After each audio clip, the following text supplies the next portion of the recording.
வணக்கம். இது அரசியல் பேட்டை. திராவிட முன்னேற்ற கழகத்தின் தேர்தல் 2026ஆம் ஆண்டு தேர்தலுக்கான தன்னுடைய பணிகளை துவங்கி தேர்தல் வாக்குறுதிகளுக்கான ஒரு குழுவை அமைத்து தீவிரமாக செயல்பட்டு வந்திருக்கக்கூடிய இந்த சூழலில் இன்னொரு பக்கம் அதிமுக பாஜக கூட்டணி அவர்களும் தேர்தலுக்கு தயாராகி வரக்கூடிய இந்த சூழலில் ஓபிஎஸ் அணியிலிருந்து பிரிந்து தாய்க்கழகமான திமுகவை இணைத்து கொண்டுள்ளார் பழனி சட்டமன்றத்தினுடைய முன்னாள் உறுப்பினர் திரு சுப்ரமணியன் அவர்கள். சார் வணக்கம். வணக்கம். வணக்கம் செந்தில் சார். வணக்கம் சார். அதாவது ஒரு நீண்ட நெடிய ஒரு அரசியல் உங்களுக்கு பின்னாடி இருக்குது. ஒரு 40 ஆண்டு கால அரசியல் பின்னணி கொண்டு வர்றீங்க.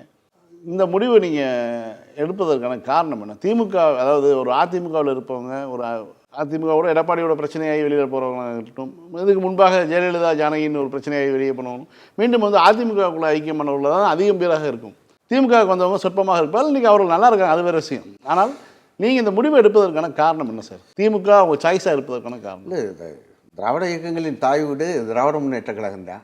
இன்றைக்கு தாய் வீட்டை கட்டிக்காக்கக்கூடிய தாய் மாணவராக நம் மாண்புமிகு தமிழ்நாட்டு முதலமைச்சர், திராவிட மாடல் ஆட்சியினுடைய நாயகர், திராவிட முன்னேற்ற கழகத்தினுடைய தலைவர் அண்ணன் முத்துவேல் கருணாநிதி ஸ்டாலின் அவர்கள் இன்றைக்கு தமிழ்நாட்டை வழிநடத்தி கொண்டு இருக்கிறார். இன்றைக்கு இந்திய துணைக்கண்டத்திலே அவருக்கு ஒப்பாரும் இக்காரும் இல்லாத ஒரு மாபெரும் தலைவராக, அதாவது திராவிட இயக்கத்தை ஒரு மாநில இயக்கம் என்று இருந்ததை இன்றைக்கு ஒரு தேசிய இயக்கமாக பரிணாமம் வளர்ச்சி அடைய செய்து இன்றைக்கு திராவிட சித்தாந்தம் என்பது நம்ம காலமெல்லாம் எதிர்த்து வந்த வடவர்களும் யோசித்து ஏற்றுக்கொள்ளக்கூடிய ஒரு சித்தாந்தம் என்ற நிலையை இன்றைக்கு உருவாக்கி இருக்கிறார் என்றால், இன்றைக்கு பேரறிஞர் அண்ணாவுடைய 57வது நினைவு நாள்.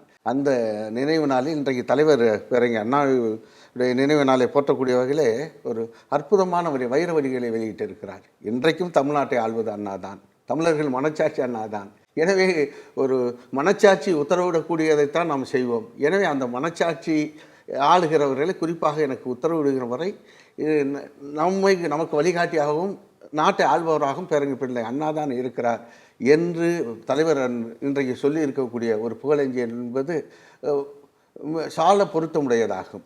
இன்றைக்கு அண்ணா தலைவர் கலைஞர் அவர்கள் சொன்ன இன்னும் சுருக்கமாக சொல்ல வேண்டுமென்றால், இன்றைக்கு பேரறிஞர் அண்ணாவினுடைய உருவில் டாக்டர் முத்தமிழறிஞர் டாக்டர் கலைஞர் அவருடைய உருவில் இன்றைக்கு நம்முடைய திராவிட மாடல் ஆட்சியினுடைய நாயகர் மாண்புமிகு முதல்வர் அவர்கள் இன்றைக்கு தமிழ்நாட்டை ஆண்டு கொண்டு இருக்கிறார். எந்த லட்சியங்களுக்காக பாடுபட்டார்களோ அந்த லட்சியங்களை இன்றைக்கு தன்னுடைய உயிருக்கு நிகராக போற்றி இன்றைக்கு காப்பாற்றி வருவது மட்டுமல்ல, மாற்றாரும் பகைவரும் பின்பற்றக்கூடிய வகையிலே அன்றைக்கு அந்த லட்சியங்களை கட்டி காக்கக்கூடிய ஒரு மாபெரும் தலைவராக நம்முடைய முதல்வர் தளபதி விளங்குவதன் காரணமாக இன்றைக்கு மதவாத சக்திகள் எப்படியேனும் இன்றைக்கு கலைஞர் இல்லாத நேரத்தில் ஒருவரும் அனைத்து இந்திய அண்ணா திராவிட முன்னேற்ற கழகத்தில் ஜெயலலிதா அம்மா இல்லாத ஒரு சூழலில் ஏதோ வெற்றிடம் உருவாகி விட்டது போல ஒரு கற்பனையை, ஒரு மாயையை உருவாக்கி கொண்டு நுழைந்து விடலாம் என்று எண்ணிய நேரத்தில் தாய் 8 அடி பாய்ந்தால் குட்டி 16 அடி பாய் என்பதற்கு நாங்கள் தன் தந்தையும் இந்திய தனையனாக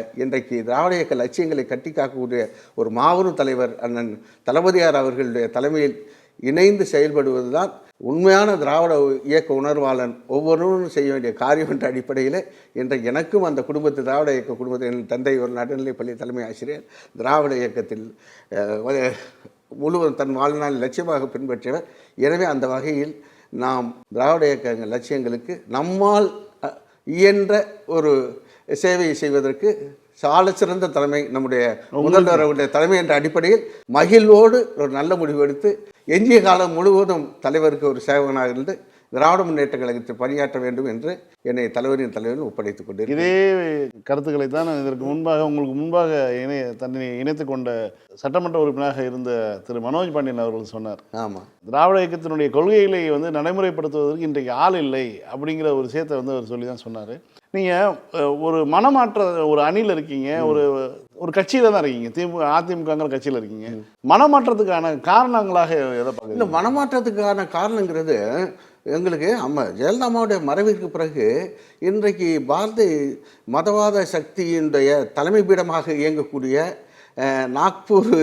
நாக்பூர் கட்டளையின்படி செயல்படக்கூடிய ஒரு அரசியல் கட்சி என்ற போர்வையில் RSS ஊதுகுழலாக விளங்கக்கூடிய பாஜகவுடைய எடுபடியை போல, அதனுடைய கிளையமைப்பு போல இன்றைக்கு அனைத்து இந்திய அண்ணா திராவிட முன்னேற்ற கழகத்தை திரு எடப்பாடி பழனிசாமி அவர்கள் ஆகட்டும், பின்னாளில் நாங்கள் உணர்ந்தோம், அண்ணன் OPS அவர்களுடன் தான் இருந்தால் பின்னாளில் நாங்கள் உணரக்கூடிய சூழல் வந்த நேரத்தில் அவரும் கிட்டத்தட்ட பாரதிய ஜனதா கட்சியுடைய உத்தரவை சிரமேற்று செயல்படக்கூடிய ஒரு ஒரு மனநிலை இருப்பதை உணர்ந்து கொண்டு, எனவே சீச்சி இந்த பழம் புளிக்கும் என்ற அடிப்படையில், எனவே வந்து நாம் செல்ல வேண்டிய இடம் திராவிட இயக்கத்தினுடைய தாய் வீடு, அதனுடைய தாய்மானவர், தாயுள்ளத்தோடு இங்கிருந்து சென்றவர்களை எல்லாம் என்ன திக்கற்றோர், திசையற்றோர், வக்கற்றோர், வகையற்றோர், இவர்களுக்கெல்லாம் திராவிட இயக்கம் ஒரு சரணாலயம் என்பதைப் போல இன்றைக்கு எங்களெல்லாம் ஒரு திராவிட முன்னேற்ற கழகம் என்ற சரணாலயத்தில் அதனுடைய அருமை தலைவர் அண்ணன் தளபதி அவர்கள் தலைமையில் இணைத்து கொண்டு இருக்கிறோம்.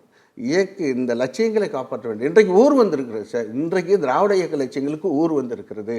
மதவாத சக்திகளுக்கு, பிரிவினவாத சக்திகளுக்கு, நாம் சொல்லக்கூடிய அந்த மதச்சார்பின்மைக்கு ஒரு ஒரு இக்கட்டான சூழல் உருவாக்கப்பட்டிருக்கு. தமிழ்நாட்டில் அரசியலில் எதிரெதிராக இருந்தாலும் நீங்கள் எம்ஜிஆர் இருந்த காலகட்டத்திலும் சரி, கலைஞருக்கும் எம்ஜிஆருக்குமான ஒரு எதிர்கட்சி ஆளுங்கட்சியான ஒரு இடையிலான இருந்தாலும் எதையெல்லாம் வந்து ஒரு கோட்பாட்டு ரீதியாக அண்ணாவிடமிருந்து அவங்களுக்கு பெற்றுக்கொண்டு வந்தார்களோ அவர்கள் வந்து அது நீடித்து கொண்டே இருந்தது. அதே மாதிரி ஜெயலலிதா வந்ததுக்கு பிறகு அவங்களும் கலைஞர் கொண்டு வந்த அந்த 69 ரெடி பண்ணி வச்சுருந்தார். அதை வந்து சட்டமாக்கினார். அதை வந்து பெரிய அளவில் நாடாளுமன்றத்தில் அரசியலமைப்பு சட்டத்துக்குள்ளே பட்டியலில் சேர்த்துட்டார். இந்த மாதிரியான விஷயங்களை வந்து அந்த கொள்கை ரீதியாக வரக்கூடிய தலைவர்கள் அதிமுகவிலும் கூட இப்போ குறிப்பாக நீட் போன்ற விஷயத்துக்கு வந்து ஜெயலலிதா வந்து கடுமையாக எதிர்த்தார். அவர் இருக்கும் வரை தமிழ்நாட்டுக்குள்ளே நீட்டு வரல. அதே மாதிரி கலைஞர் இருக்கும் வரைக்கும் நீட்டு வரல. அதற்கு பிறகு வந்து பார்த்திங்கன்னா அதே மாதிரி உதயமின் திட்டம் போன்ற மாநில உரிமைகளை பறிக்கக்கூடிய விஷயங்கள்லாம் அதிமுகவும் திமுகவும், இதற்கு முன்பாக இருந்த அதிமுக, அதாவது ஜெயலலிதா காலத்து அதிமுகவாக இருக்கட்டும், எம்ஜிஆர் காலத்து அதிமுகவும் ஓரளவுக்கு திமுக ரொம்ப தீவிரமாக அதில் அந்த மாநில உரிமைகளை பற்றி பேசினாலும் அவர்களும் திமுகவை பின்பற்றி தான் நடந்திருக்காங்க. அப்படிங்கிறது தான் வந்து தமிழ்நாட்டினுடைய 50 ஆண்டு கால வரலாறாக நம்ம பார்க்க முடியும். இப்படியான சூழலில் எடப்பாடி பழனிசாமி என்ன செய்து கொண்டிருக்கிறார்? அவருக்கு இது பற்றியாவது ஏதாவது புரிதல் இருக்குதா? அற்புதமான கேள்வி கேட்டீங்க. It is a universal fact that both MGR and Jayalalitha followed the footsteps of our Dravidian stalwarts. அது வந்து நாடறிந்த உண்மை. காரணம் வந்து புரட்சி மக்கள் தலைவர் எம்ஜிஆர் அவர்கள் 1952 திராவிட முன்னேற்ற கழகத்தை பேரறிஞர் பிள்ளை அண்ணா அவர்கள் கொட்டுமலை ராபின்சன் பூங்காவில் செப்டம்பர் 17, 1949 துவங்கிய நேரத்தில் கலைஞருடைய நெருங்கிய சகாவாக இருந்த அன்றைக்கு திரைத்துறையில் எம்ஜிஆர் அவர்கள் கலைஞருடைய அறிவுரையை ஏற்று அண்ணாவுடைய தலைமையை பற்றி கொண்டு 1952 திமுகவில் தன்னை இணைத்து கொண்டார். ஆமாம், அண்ணாவுடைய ஒரு மாணவனாக தன்னை கலைஞருடன் இணைத்து கொண்டார். அன்றைக்கு கலைஞர் அவருக்கு நல்ல வழிகாட்டியாக திராவிட சித்தாந்தங்களை சொல்லிக் கொடுக்கக்கூடிய ஒரு நல்ல ஆசிரியராக, நடிகராக மட்டும் இல்லை, இது மக்கள் தலைவர் எம்ஜிஆருக்கு ஒரு வழிகாட்டி, அரசியல் வழிகாட்டியாகவும் கலைஞராக அமைந்தார். அன்றைக்கு ஒரு அரசியல் கட்சியாக கூட திமுக இல்லை. அன்றைக்கு 1949 அரசியல் கட்சியாக வந்துருச்சு. இல்லை, இயக்கமாக வராங்க. அரசியலுக்கு தேர்தல் போட்டியிடுறதுக்கு முன்னாடியே தன்னை கொள்கைகளால் ஈர்க்கப்பட்டு அந்த கொள்கை உரமையேற்றியவர் டாக்டர் கலைஞர் அவர்கள். காரணம், அவங்க இருவர் எம்ஜிஆர் முதல் திரைப்படம் வந்து உங்களுக்கு கலைஞரோட மந்திரி குமாரி, கலைஞர் கதை வசனம் தானே மிகப்பெரிய வெற்றி அடைஞ்சதில்லை. தொடர் இன்னும் ஜானகி அம்மையாரும் எம்ஜிஆரும் காதலித்த படம் கூட கலைஞருடைய கடைசி உருவாக்கப்பட்ட படம் தானே அவங்களுக்கு. எனவே அவங்களுடைய நட்பு என்பது, திரைத்துடைய நட்பு என்பது அரசியலிலும் பரிணமித்து, எனவே இந்த திராவிட இயக்க சித்தாந்தங்களை நெஞ்சில் ஏற்றி, நீங்கள் சரியாக குறிப்பிட்டது போல திராவிட இயக்கம் தேர்தல் களம் காண்பதற்கு முன்னே இங்கே இந்த திராவிட இயக்கத்தில் நினைத்து கொண்டு பணியாற்றியவர். பிறகு அண்ணாவின் மறைவுக்கு பிறகு நீங்கள் பார்த்தீங்கன்னா திராவிட முன்னேற்ற பொருளாளராகவே இருந்தார். எனவே அவருக்கு இங்கே ஒரு மாணவராக இருந்து படிப்படியாக உயர்ந்து ஒரு 2ஆம் கட்ட தலைவர் என்ற அடிப்படையில் வந்ததனால் அவருக்கு அந்த கொள்கை உரமேற்றப்பட்டிருந்தார். அம்மா ஜெயலலிதா அவர்களும் புரட்சியாளர் எம்ஜிஆர் அவர்கள் 1983ஆம் ஆண்டு அவர் கட்சியில் சேர்த்து நாடாளுமன்ற மேலவை உறுப்பினராக உருவாக்கி கொள்கை செயலாளராகி சத்திரம் இப்படி வந்து பயிற்சி கொடுத்ததன் காரணமாக கிட்டத்தட்ட 5 ஆண்டு காலம் 7 ஆண்டு காலம் நேரடி பயிற்சி எடுத்தோன்னா அவங்களுக்கு அந்த வந்து சித்தாந்தத்தின் மேல் நம்பிக்கை வந்து விட்டது. சற்று கல்வி அறிவு அவர்களுக்கு இருந்ததன் காரணமாக the natural intellect she was having help her to be a better leader. ஆனால் Edappadi Palaniswami he was an accidental leader. அதே மாதிரி அண்ணன் ஓபிஎஸ் அவர்களும் அவர் கூவத்தூரில் அன்னைக்கு காலில் விழுகிற வரைக்கும் வந்து யாருக்குமே எடப்பாடி பழனிசாமின்னு சேலம் மாவட்டத்தை தவிர இது யாருக்குமே தெரியாது. ஒரு உண்மை சொல்கிறேன். நாங்கள் 1991 நான் சட்டமன்ற உறுப்பினராக இருந்தப்ப அண்ணன் இபிஎஸ் அவர்களும் ஒரு வெறும் சட்டமன்ற உறுப்பினர் தான், எங்களோட சக சட்டமன்ற உறுப்பினர்கள். நாங்கள் கூட வந்து சின்ஸ் ஐ வாஸ் ஸோ யூத்ஃபுல்ல ரொம்ப ஆர்வமாக சட்டமன்ற ப்ரொசீடிங்ஸ் எல்லாம் கலந்துக்குவோம். நான் காவல்துறை மானிய கோரிக்கையில் அம்மாவை was holding, Jayalalitha was holding police portfolio, as all chief ministers will have in Tamil Nadu. அப்படி அந்த காவல்துறை மாணவர்கள் நான்லாம் பேசினேன் சின்ன வயசில். அது ஆனால் அது Edappadi Palaniswami hour to the best of நாளை 91 96 வரை அவருடைய கன்னி பேச்சே பேசவில்லை. அப்படியா? ஆமாம், 5 ஆண்டு காலத்தில் சப்ஜெக்ட் டு வெரிஃபிகேஷன் சட்டமன்ற குறிப்புகள் இல்லை, கன்னி பேச்சே பேசாத ஒரு அப்படி காரணம் என்றால் அன்றைக்கு சேலம் மாவட்டத்தில் அதிமுகவால் பிரதிநிதித்துவப்படுத்தப்பட்ட சேலசிங்கம் என்று அன்றைக்கு அழைக்கப்பட்ட அந்த செல்வ கணபதி அவர்கள் 12 தொகுதிக்கு மாவட்ட செயலாளர், உள்ளாட்சித்துறை அமைச்சர், வீட்டு வசதித்துறை. அவர் பார்த்தாலே ஒரு விரண்டு ஓடிடுவார், அந்த இந்த போயிடுவார். சரிங்களா? அப்படி தான் அவருடைய வாழ்க்கை துவங்கப்பட்டது. இன்னும் சொல்ல போனால் ஓபிஎஸ் 2001 முதலமைச்சராக சூழல் காரணமாக தேர்ந்தெடுக்கப்பட்டவர் இபிஎஸ் வாஸ் நாட்டு வேணுச்சு இது மெம்பர் ஆஃப் த அசம்பிளி, அவர் எம்எல்ஏ கூட கிடையாது. பிறகு வந்தார். கூவத்தூர் துவக்கப்பட்ட ஏலத்தில் இந்த bit that was open at Koovathur, he was in a position to secure it. அவ்வளவுதான். அங்கே கூவத்தூர் முதலமைச்சர் பதவிக்கு விடப்பட்ட ஏலத்தில் என்ன அவர் பரிசுகளை அள்ளி கொடுத்து அடைய வேண்டிய பதவி அடைந்தார். எனவே அவருக்கு சித்தாந்தம் உண்மையிலே சொல்கிறேன், நாட் டு அக்யூஸ் ஹிம் பிளாட்டன்ட்லி. அவரை நேரடியாக ஒரு இது அதாவது அவரை கஷ்டப்படுத்தும் அளவுக்கு குறை சொல்வதற்காக என்ன கொள்ளக்கூடாது. அவருக்கு தெரியாது உண்மையிலே கொள்கையில். ஒரு தடவை மொழி பிரச்சனை பேசினப்ப அவர் சும்மா கேஷுவல் கான்வர்சேஷன்ஸு. நான் இந்த திராவிட இயக்க உணர்வுகள் ரொம்ப தீவிரமாக இருக்கிறனால ஹிந்தி பொசிஷன் அவர் சிஎம்மாக இருக்கப்போ இந்த இருமொழி கொள்கையை பற்றி ஒரு பிரச்சனை வந்தப்பானா இதை கொஞ்சம் நம்ம சீரியஸாக எடுக்கணும். No we are at the mercy of BJP. அவருடைய பாடி லாங்குவேஜ் அன்னைக்கு அவர் முதலமைச்சர், அங்கே பாரதிய ஜனதாவுடைய தயவில் ஆச்சு, நம்ம ரப் பண்ணிக்க முடியாது. ஓடட்டு இதெல்லாம் அப்படி. ஸோ நம்ம நெஞ்சில் ஈட்டியை பாய்த்தது போல் உணரக்கூடியது மொழி பிரச்சனை. பாருங்க, அண்ணா நமக்கு வகுத்திருந்த இருமொழி கொள்கை 3 சட்டங்களை பாருங்க. அண்ணாவுடைய நினைவு நாள் நாம் சொல்வதென்றால் நம்முடைய கழகத் தலைவர் அடிக்கடி சொல்வார், பாருங்க அண்ணா 3 விஷயங்களையும் நான் தமிழ்நாட்டில் நிறைவேற்றியிருக்கேன். தாய் தமிழ்நாட்டிற்கு தமிழ்நாடு என்று பெயர் சூட்டியிருக்கிறேன். எடப்பாடி பழனிசாமி அது பெருசாவே எடுத்துக்கலையே உங்களுக்கு. காரணம் என்னன்னா அவருக்கு கொள்கை சித்தாந்த லட்சியம் தெரியும். கட்சி பேர்ல இருக்கக்கூடிய அண்ணா எதுக்கு வச்சிருக்காருன்னு தெரியுமா அவருக்கு? கட்சி பேர் இல்லை, அதுதான் இப்போ அண்ணா திமுகங்கிறது அமித்ஷா திமுகன்னு மாற்றிட்டாரு சார். இதுவரையிலும் தலைவர் எம்ஜிஆர் காலத்திலும் சரி ஜெயலலிதா காலத்திலையும் கூட்டணி பேசக்கூடிய தலைவர்கள் ராயப்பேட்டையில் இருக்கக்கூடிய தலைமை கழகத்துக்கு தான் வருவாங்க. இன்னைக்கு அமித்ஷா ஐடிசி ஹோட்டல் இங்கே ஒரு பட்டினப்பாக்கத்தில் ஒரு ஹோட்டல் இருக்குங்கல்ல, அந்த ஹோட்டலுக்கு உட்காந்துக்கிட்டு லீலா பேலஸில் உட்காந்துக்கிட்டு உத்தரவிடுகிறார். ஒரு ஓடோடி செல்கிறாரு. என்னத்துக்கு 2024 நாடாளுமன்ற தேர்தலில் எதுக்கு கூட்டணியிலேருந்து வெளியேறினாரு, அப்புறம் இமீடியட்டாக ஒரு வருஷத்துல எதுக்கு போய் சேர்ந்தாருங்கிற அந்த riddle has to be unplugged. அது அங்கே என்ன எதுக்கு பிரிஞ்சாரு, எதுக்கு சேர்ந்தாருன்னு அதில் ஏதாச்சும் கொள்கை இருக்கா, கோட்பாடு இருக்கா, ஏதாச்சும் லட்சியம் இருக்கா? பிரிந்ததுக்கான காரணம் சொல்லப்பட்டதா, இல்லை அந்த காரணம் சேர்றப்ப நிறைவேற்றப்பட்டதா? எனவே is a directionless leader because he does not hold any principle as such. கொள்கை கோட்பாடு லட்சியம் என்று அவருக்கு ஒன்றும் கிடையாது. அன்றைக்கு எழுந்த சூழலில் கூவத்தூரில் திருமதி சசிகலா அம்மையார் செய்த மாபெரும் தவறு என்ன, அன்றைக்கு ஏதோ கட்சியை காப்பாற்ற நினச்சி ஒரு தவறான நபரிடம் கொடுத்து சென்று விட்டார். எனவே இன்றைக்கு அது மாலும் இல்லாத கப்பலை போல் நடுக்கடலில் தத்தளித்து கொண்டு இருக்கிறது. அதனுடைய முடிவு என்னவா இருக்கும்? வேற அண்ணா கூட சொல்லுவார், கடலில் தத்தளிக்கும் கப்பலுக்கு கஷாயம் கொடுத்தா காப்பாற்ற முடியும். எனவே காங்கிரஸ் கட்சிக்கு காமராஜரால் எதை செய்து தமிழ்நாட்டில் மறுவாழ்வு அளிக்க முடியும்னு பேருங்க அண்ணா சொல்லுவார் 67 எலெக்ஷன். அதுபோல அதிமுக என்ற கப்பல் எடப்பாடி பழனிசாமி என்ற ஓட்ட தெரியாத மாலுமின் கையில் சிக்கி தத்தளித்து கொண்டு இருக்கிறது. அதை கஷாயம் கொடுத்தா காப்பாற்ற முடியும். எனவே இனிமேல் திராவிட இயக்கம் என்றால் ஒரே ஒன்று தான், அது திராவிட முன்னேற்ற கழகம் தான். அதனுடைய தலைவராக இருக்கக்கூடிய நம்முடைய மாண்பு முதலமைச்சர் அண்ணன் முத்துவேல் கருணாநிதி ஸ்டாலின் அவர்கள்தான் இன்றைக்கு நீதி கட்சியிலிருந்து துவங்கி அனைத்து இந்திய அண்ணா திமுக அப்புறம் பல்வேறு இயக்கங்களாக இன்றைக்கு பிரிந்த சக்திகள் எல்லாம் இன்றைக்கு மதிமுக உட்பட தலைவர் தலைமையை ஏற்றுக்கொண்டு வந்துவிட்டது.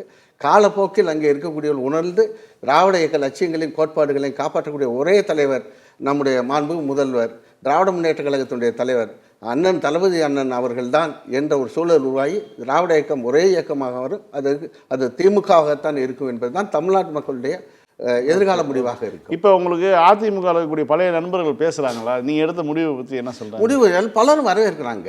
இப்போ பலரும் வரவேற்கிறாங்க, வெளிப்படையாகவே சொல்கிறாங்க. ஏன்னா இங்கே இங்கே இருந்த டைம் வேஸ்ட் பண்ணுறதுக்கெல்லாம் நீங்கள் நல்ல முடிவு எடுத்தீங்க, நல்ல முடிவு எடுத்தீங்க, உங்களை மாதிரி இந்த ஒரு முடிவு எடுக்கக்கூடிய ஒரு போல்ட்னஸ் எங்களுக்கெல்லாம் வரல, பழமைவாதிகளாக நாங்கள் இருந்துட்டு அது இது நினச்சிக்கிட்டு ஒரு ஆசை வருதே தவிர என்ன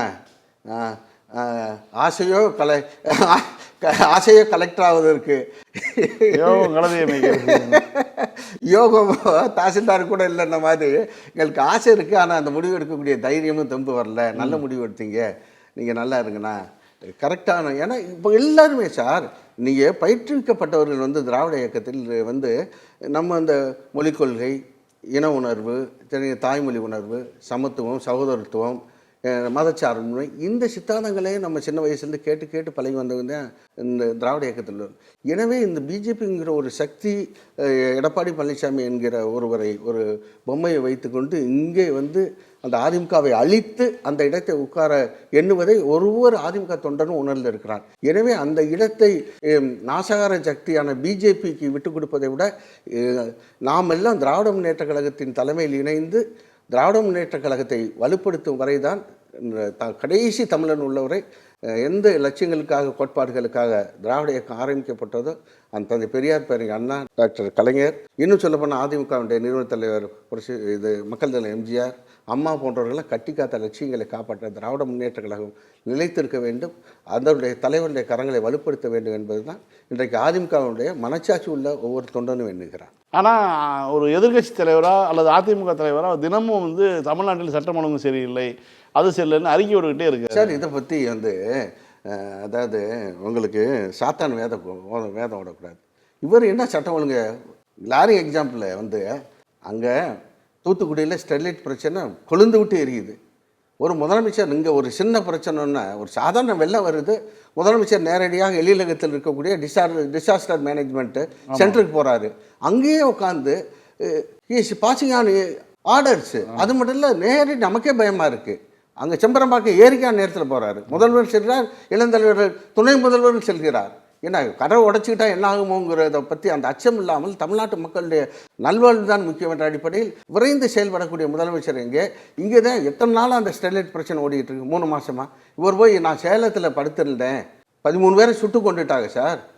காக்கா குருவியை கூட நம்ம இப்போலாம் நம்மளுக்கு நம்ம உயிரினங்கள் மேல் ஒரு வேட்டையாடுறது கூட தடை செய்யப்பட்டிருக்கு. நம்மளே மனசாச்சு, நம்ம வீட்டுக்கு ஒரு அணில் வந்தால் நம்ம போய் சோறு வைக்கிறோம் தெரியுங்களா?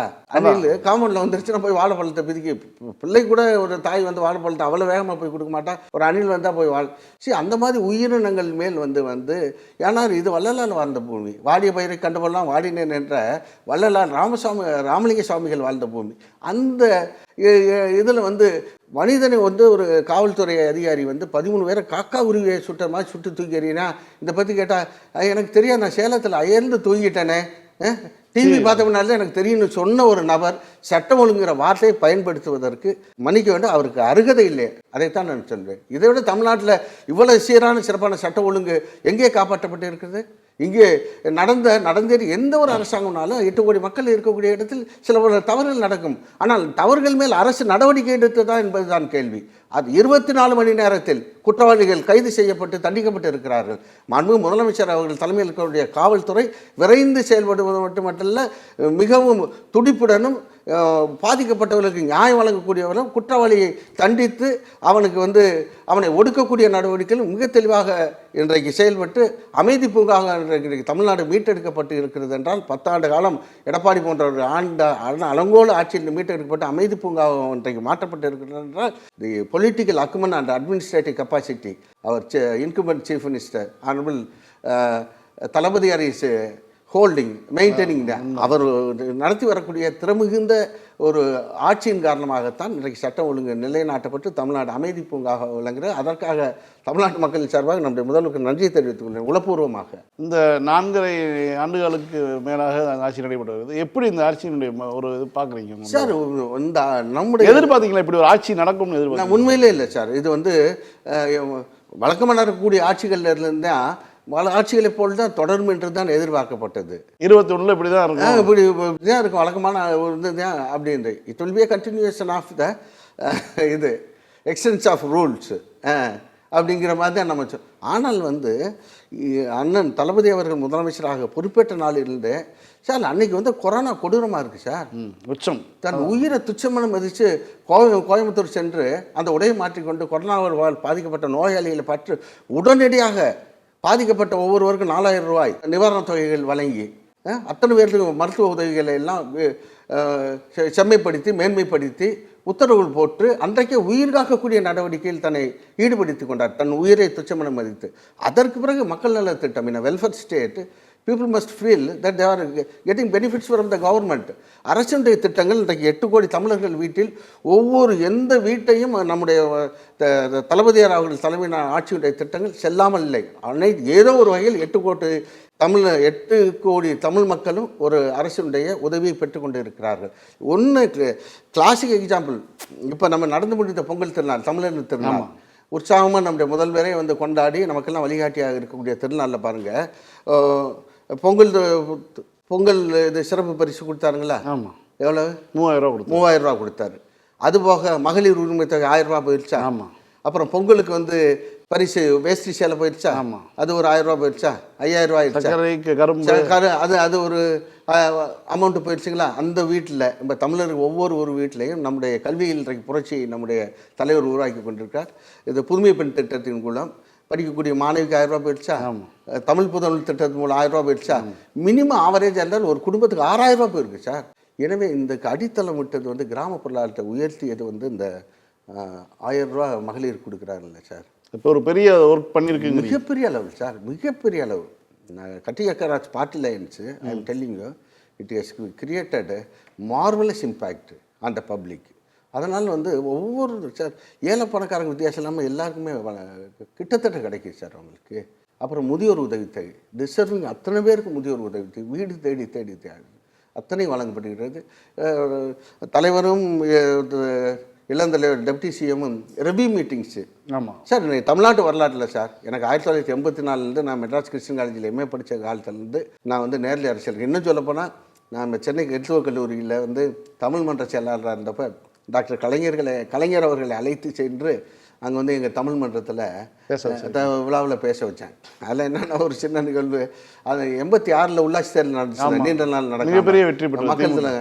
அப்போ எங்கள் Madras Christian college statistics department புள்ளியியல் துறையின் சார்பில் ஒரு எலெக்ஷன் ப்ரிடிக்ஷன்ஸ் போடுவாங்கல்ல உங்களுக்கு. அப்போ வந்து உள்ளாட்சி தேர்தலில் அதிமுக தான் ஜெயிக்குன்னு போட்டாங்க புள்ளியியல் துறையிலேருந்து.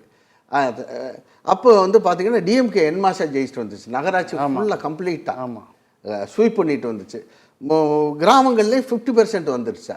அப்போ வந்து என்னன்னா அந்த சூழலில் வந்து கலைஞர் வந்து உள்ளாட்சி தேர்தலில் வென்று அடுத்த சட்டமன்ற தேர்தலுக்கு உற்சாகமாக திராவிட முன்னேற்றம் தயாராகிட்டு நாங்கள் ஸ்டூடெண்ட்டு. அப்போ தலைவரை வந்து இங்கே நான் பார்க்குறான். அப்போ அன்பகம் அங்கே வந்து பார்க்குறேன், பேராசிரியர் ஆர்காட்டம்லாம் இருக்குது. வந்து தமிழ் மன்ற சார்பில் ஐயா எங்களுக்கு தேதி கொடுக்கணும் அப்படின்ட்டு. எங்கேருந்து வர்றீங்க அப்படின்ட்டு கேட்டாங்க. சென்னை கிறித்துவ கல்லூரி. ஓ புள்ளிகளா அப்படின்னாரு. புள்ளி வர புள்ளிகளா அப்படின்னாரு. எங்கள் புரிஞ்சிருச்சு, இந்த புள்ளிவியல் டிபார்ட்மெண்ட் ஸ்டாட்டிஸ்டிக்ஸ் யார் அப்படின்னு. நாங்கள் ஒன்றும் பிரச்சனை, நீங்கள் வந்திருக்கிறது தமிழ் டிபார்ட்மெண்ட்னால மெட்ராஸ் கிறிஸ்டியன் காலேஜெலாம் ஆங்கிலம் பெரிதாக புலங்குற இடத்துல நீங்கள் ஒரு தமிழ் மன்றம் வச்சுருக்கிறது பாராட்டுக்கு வாழ்த்துக்கள், நான் வந்துடுறேன், என்ன தலைப்பு அப்படின்னாரு. நாங்கள் அமைதியாக இருந்தோம். ஆர்காட்டார் கேட்டார் என்ன தலைப்புன்ட்டு. அமைதியாக இருங்க, தலைப்பு நம்மளே சொல்லுவேன், அதுதான் புலிகளாச்சே, புள்ளிகள்ங்கிற தலைப்பிலே பேசுகிறேன்னு வந்து பேசினார் சார். கலைஞர் வந்து புள்ளிகள்ங்கிற தலைப்பிலே பேசி போச்சு. இந்த புள்ளியல் ஸ்டாட்டிஸ்டிக் டிபார்ட்மெண்ட்டை உண்டு இல்லைன்னு பண்ண போகிறாரு நாங்கள் நினச்சா. சார் ஆரம்பித்தார் சார் அமெரிக்க விடுதலை போராட்டத்திலேருந்து உங்களுக்கு. ஆமாம் அதில் ஆரம்பிச்சு சார் அவங்களுக்கு ஜார்ஜ் வாஷிங்டன்லேருந்து ஆரம்பிச்சு அப்ரஹாம் லிங்கன் வந்து இங்கே வந்து ரஷ்ய புரட்சியில் ஸ்டாலின் லெனின்லாம் வந்து அப்படியே ஜெர்மனி ஹிட்லர் இதுகள்லாம் வந்து முசோலினி இதெல்லாம் வந்து சைனாவில் மாசேதுங் வந்து உலகத்தில் இருக்கக்கூடிய அத்தனை விடுதலை போராட்ட வீரர்கள்லாம் அரசியலில் பெரும் புள்ளிகளை எல்லாம் இந்தியாவுடைய நம்முடைய மகாத்மா காந்தியிலிருந்து இந்திரா காந்தி அத்தனை பேரையும் தொட்டு, எனவே இப்பேற்பட்ட புள்ளிகள்லாம் இருந்து தான் இந்த தேசத்தை இந்த உலகத்தை கட்டி காத்திருக்கிறாரு. நான் உங்கள் புள்ளியியல் துறையை போல தவறான தகவல் சொல்லவில்லை.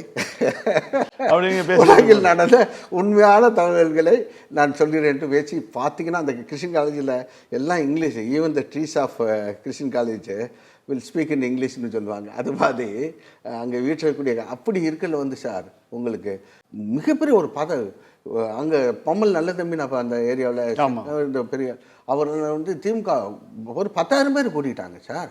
என்டையர் காலேஜ் ஸ்டூடெண்ட்ஸும் வந்துட்டாங்க. மொழி தெரியுதோ இல்லையோ கைதட்டுறதை சிரிக்கிறத பார்த்து அங்கங்கே டிரான்ஸ்லேஷன் வாங்கிட்டு அவ்வளோ ரச்சனையாக அவ்வளோ பெரிய இதில் பேசி அந்த காலகட்டத்திலேயே நாங்கள் திராவிட இயக்கத்தோடு திராவிட முன்னேற்ற கழகத்தோடு தொடர்புடையவன் என்பதும் இதை நீங்கள் கேட்ட கேள்விக்கு ஒரு இட்ஸ் ரிலேட்டட் இது ஆன்சர். எனவே அந்த வகையில் எனக்கு பெருமை. பருவத்தில் முடிவு வந்து ஒரு வரவேற்கத்தக்க முடிவு. உங்களுடைய அரசியல் பயணம் வெற்றிகரமாக தொடர வாழ்த்துக்கள். நன்றி சார். தளபதி தலைமையில் தமிழ்நாடு வெல்லும். அவர் தலைமை ஏற்றக்கூடிய நாங்களும் வெல்வோம் ஒன்றாக தலைவரின் தலைமையில். நன்றி. மீண்டும் நாளை இரவு 9:30 மணிக்கு சந்திப்போம். நன்றி, வணக்கம்.